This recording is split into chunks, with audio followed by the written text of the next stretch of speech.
What's up everyone, welcome to another episode of Garage Topics. Today we're going to talk about the Tundra, so if you like Toyotas, it's your lucky day. I did some modifications this past week because of the old COVID thing. Posted up on the Tundra forums and I got a bunch of people asking about it, so here it is.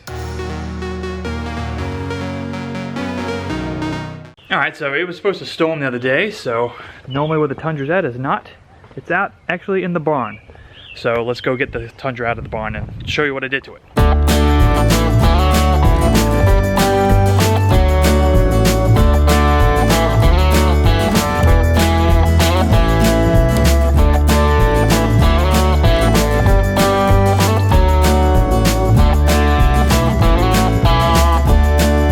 Tundra in the barn because it was supposed to be a big storm that came through the day, but it didn't do anything and I did not want to get hail damage on this thing, so it's a good spot to put it in. Let me show you up front what I did. Something we mean to do for a while, and I'm glad I did it because it turned out great. Looking good in front of the barn, but this is what I modified. So this on the Limited, the whole front grille is the same color as the body, and it's something I liked, but on mine all the paint was peeling right here, so instead of getting a new one, I wanted to try and make it kind of look like a Tacoma, because the Tacomas and the newer Tundras all have black in the inside of the grille.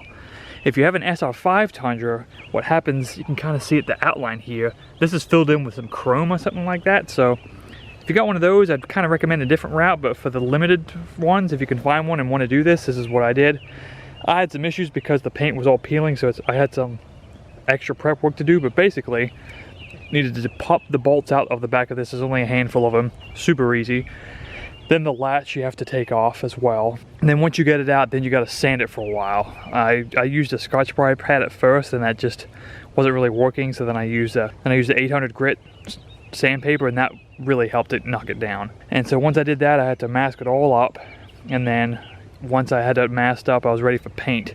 And I used a specific paint. It was a trim paint. I'll put it up on the screen now, but it's basically made for trim pieces, and as you can see, obviously this is brand new and clean, but it's supposed to match this black kind of trim, and it does for the most part. I think once this gets a couple miles and some more dirt on it, it'll match it pretty well. So if you're a Toyota Tundra nut, you'll notice I'm missing the V8 little thing. I just haven't put it in yet. There's a V8 emblem that pops right in here, so let me put that back in, but for right now I'm digging how clean it looks. Whenever doing something like this, you gotta really figure out how you're gonna do it, because it takes a lot of time, and it's not the painting, it's the prep work. So a bunch of sanding, a bunch of cleaning, and then a bunch of masking off.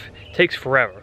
I could have done plastic dip here, but since I needed to paint it anyway because the paint was flaking off, that's what I used. So you could use plastic dip in this situation. Same thing, you gotta mask it off, but you don't need nowhere near as much prep work there. So you could try doing that as well if you wanted to. But I'm pretty happy with how it turned out. The only chrome that's on this vehicle is the emblems, and I'm not sure if I want to make these black or not. Leave a comment below if you think I should change this up or not, but since this is a Limited, I really like this old paint matching. Most of the times that bottom bumper is all chrome, so I'm glad it's not. One thing I do want some input from, these methods, I love them, but I'm not sold on the bolts yet. So they sell bolts that are black that are like $100. I ain't got cash for that, so I'm thinking about plastic dipping the bolts on the wheel to make it just a black ring. Let me know your thoughts on that in the comments below. Alright, so that's all I got. I just wanted to make a quick video and show you what I did and how it looks in real life. And I mucked this up in Photoshop and thought it looked pretty good, and in real life it looks awesome. It really kind of matches what new Toyotas, Tacomas, and Tundras look like. This truck, I mean, it's not the ugliest, but it's not the nicest looking truck.